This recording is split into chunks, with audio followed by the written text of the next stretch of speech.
All right, it is 6 o'clock, and I don't like to waste the time of the people who come. So I'm going to go ahead and get started. If you could go ahead and just put your child's name in the chat box so I know who your student is, because we are giving um, little incentives to our students to help them remember to remind their parents about this. So go ahead and put your student's name in the chat box just so that I can know which child needs a reward. So thanks.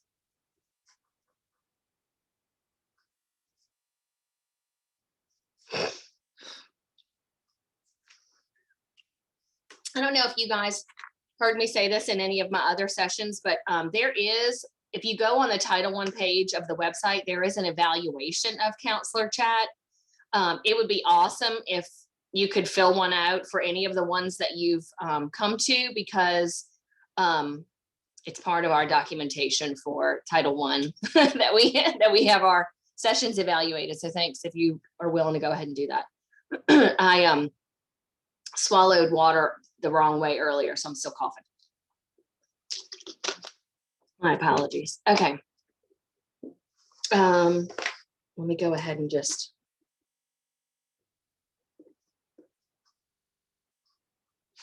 All right.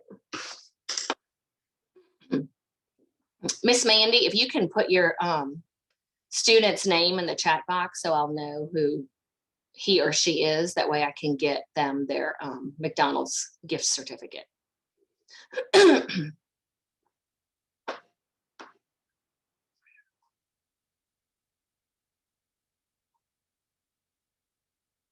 All right, let's go ahead and I'm going to share my screen.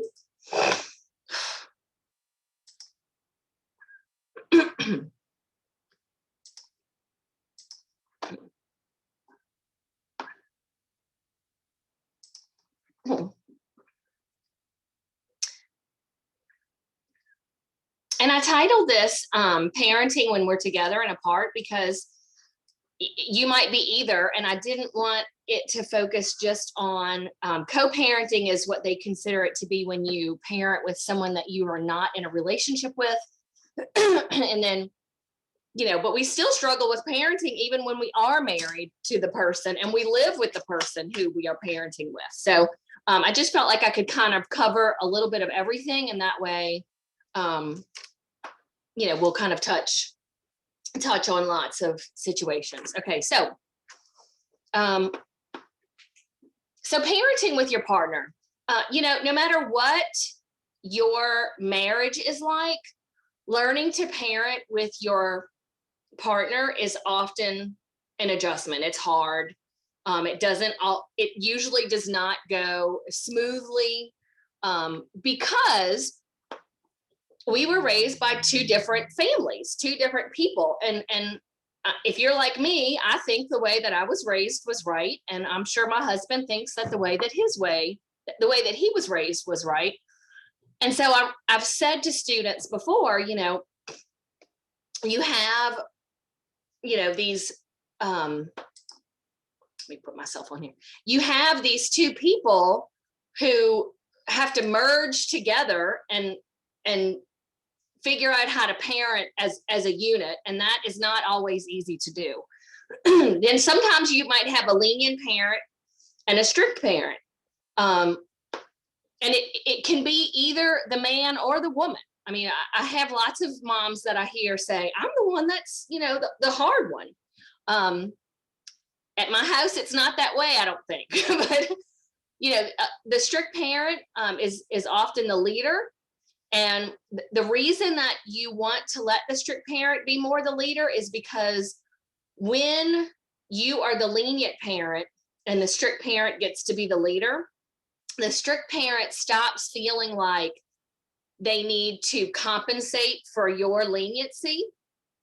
And the discipline is more likely to come somewhere closer to the middle. See, if you're the lenient parent, the strict parent always feels like they have to be super strict, right? But if you let them kind of decide, what's going to happen, and you let them be the leader of what's going to happen, then it helps them to come down off of that, and you do find a more common ground. And then the number one thing that determines the family dynamic is the parent relationship. And I'm going to talk more about that in the next slides. So let's say that discipline is necessary. That there's a situation, let me make sure I'm on the right place. Okay.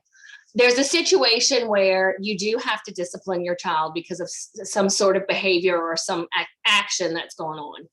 You really want to make it a rule that the other parent will back up the parent who gives the consequence, that the other parent is backing up that consequence, even if you disagree with what the consequence is. Now, I think it's important to have conversation well before you have to do this.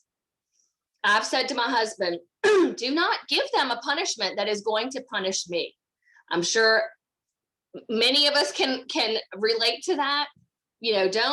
Don't make a threat to punish, and then it'd be something that punishes me. And then the other Kellyism that I say is, do not make threats. I don't make empty threats. If I say I'm going to do something, I'm going to do it. If I said you were going to get a spanking when we got home, you got a spanking when we got home, because I wanted my kids to know that my word was true.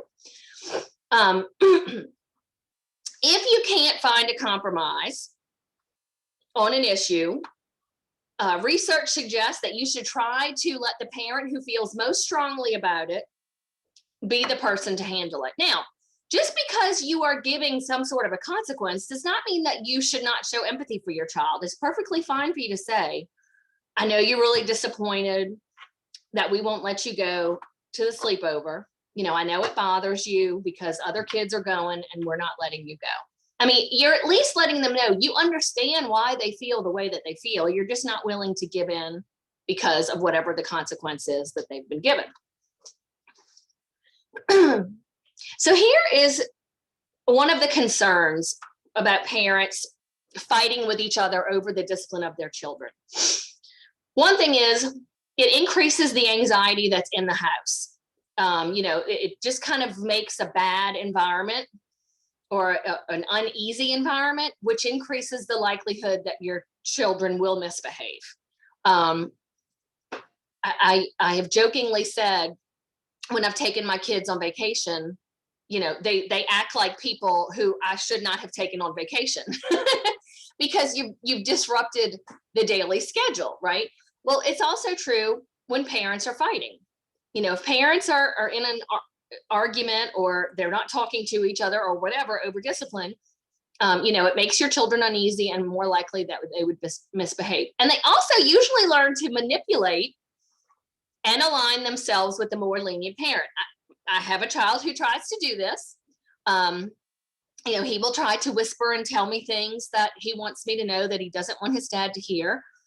And sometimes I have to stop him and tell him, like, I'm going to tell your dad what's going on. This is not going to be a secret that we keep from your dad. And I just have to keep reinforcing that because because I am the lenient parent, he does think that he'll be able to finagle me into seeing things his way.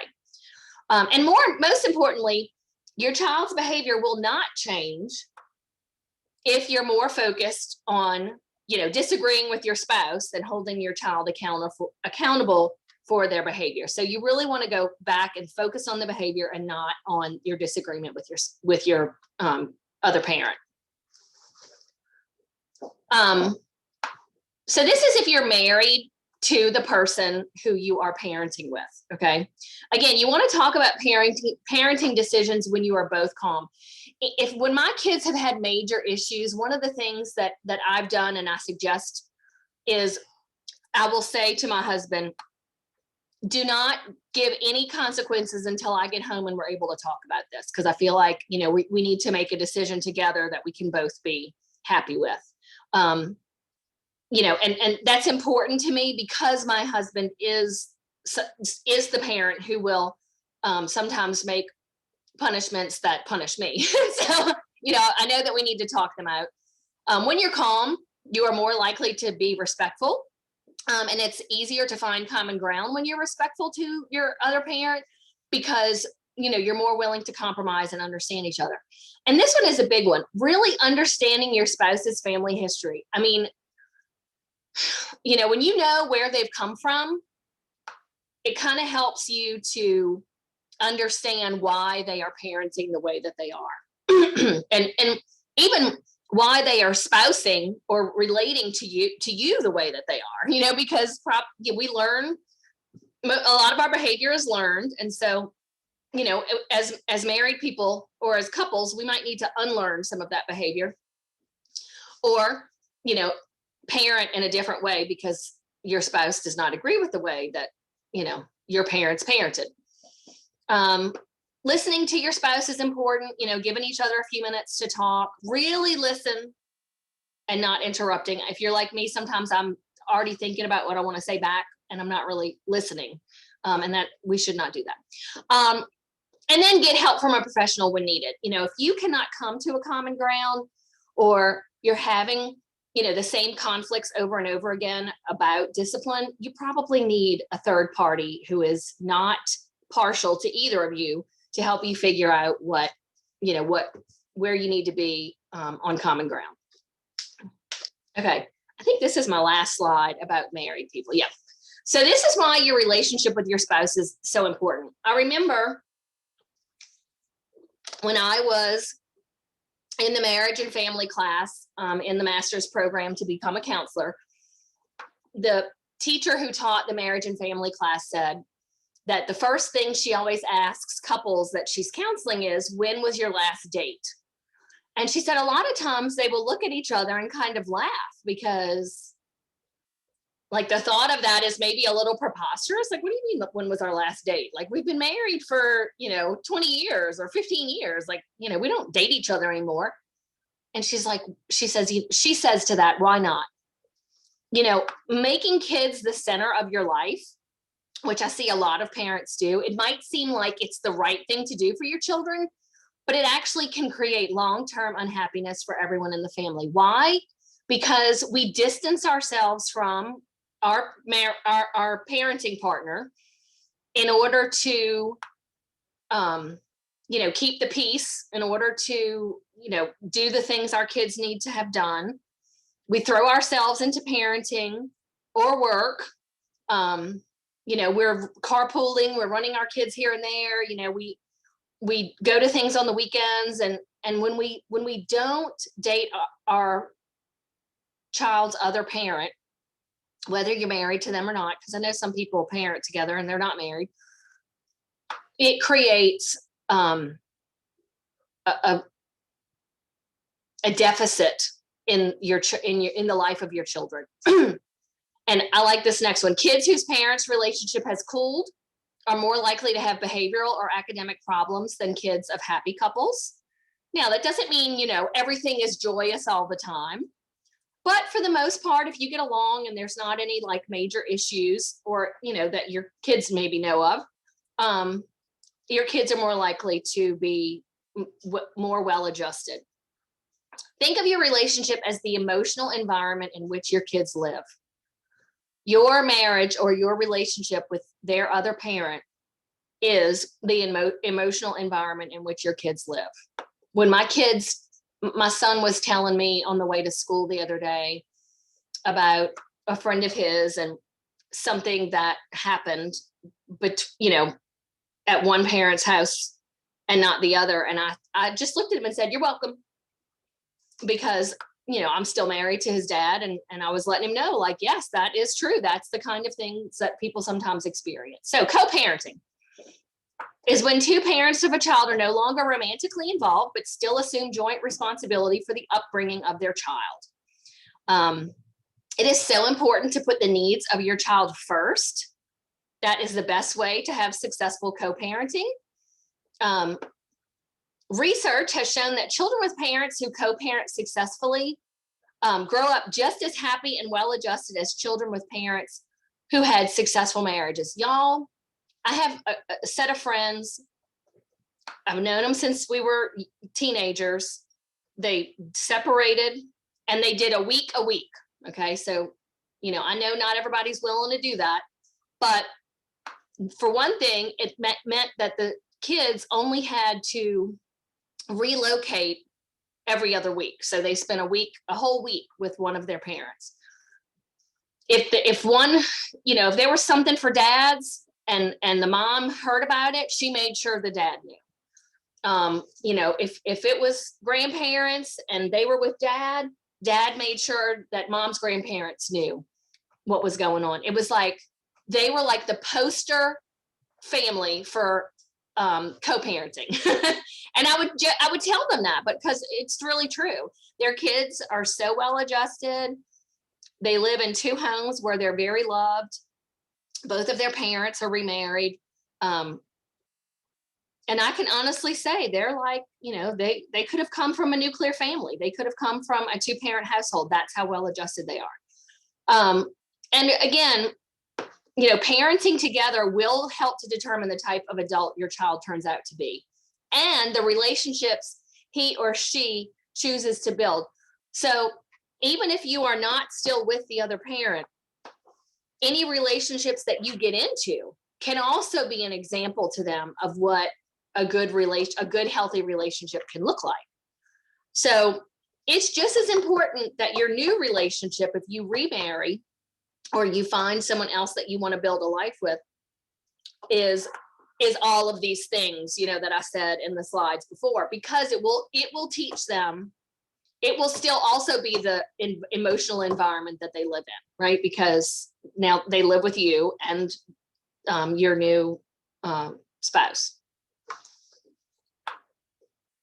So let's say that you are new to co-parenting. Okay, so one thing you want to do is let your former partner or the other parent know that you don't want to mess this up. You know, that your kids are your priority, and I would encourage you to let them know what your expectations are, and you know that you listen to what their expectations are and come to some sort of a common ground. It's important to recognize what type of relationship you had with each other prior to this.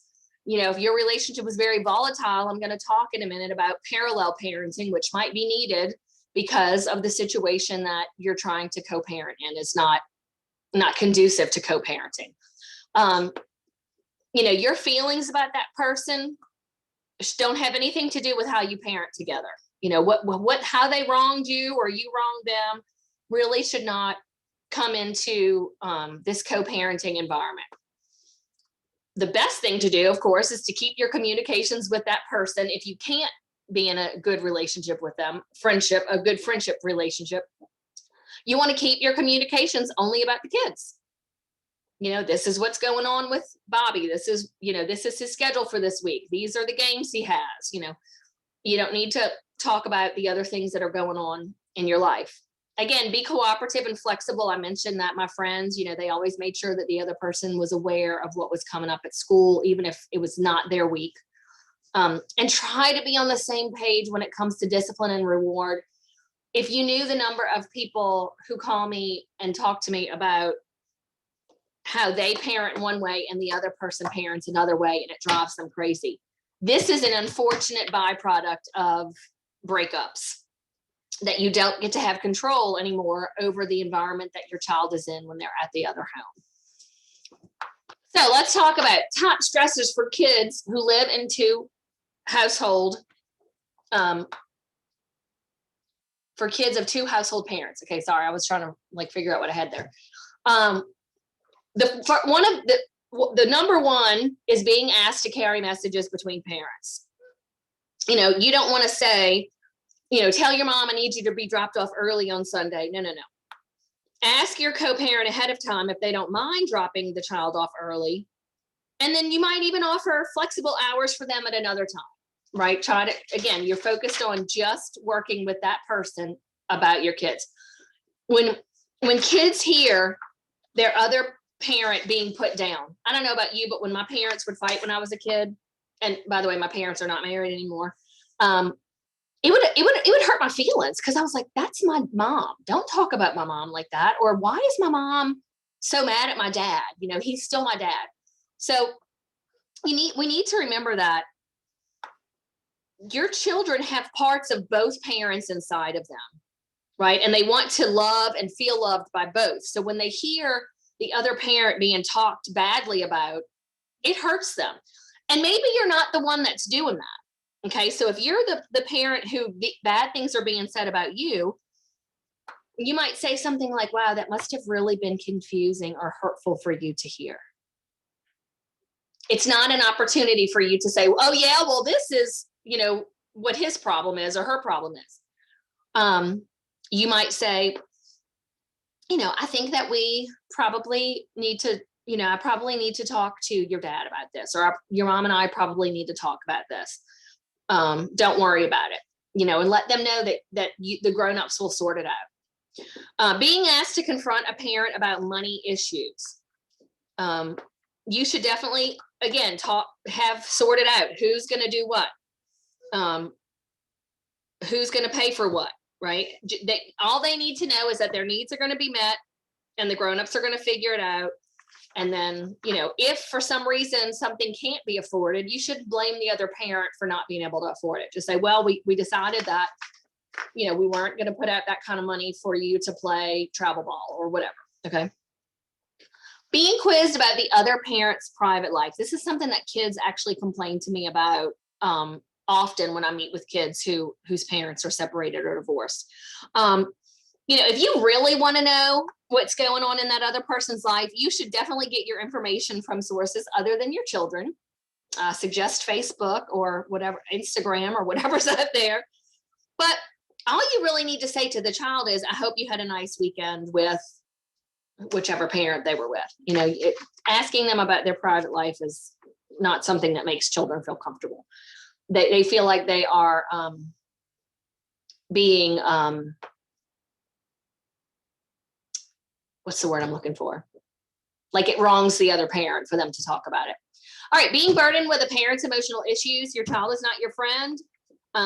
You should not be talking to them about how you feel. You should not be showing them pictures from Instagram of what their other parent is doing when they're not with you. Yes, I have had kids tell me that their parents have done that. Your child should still just be a child, not a friend. Okay.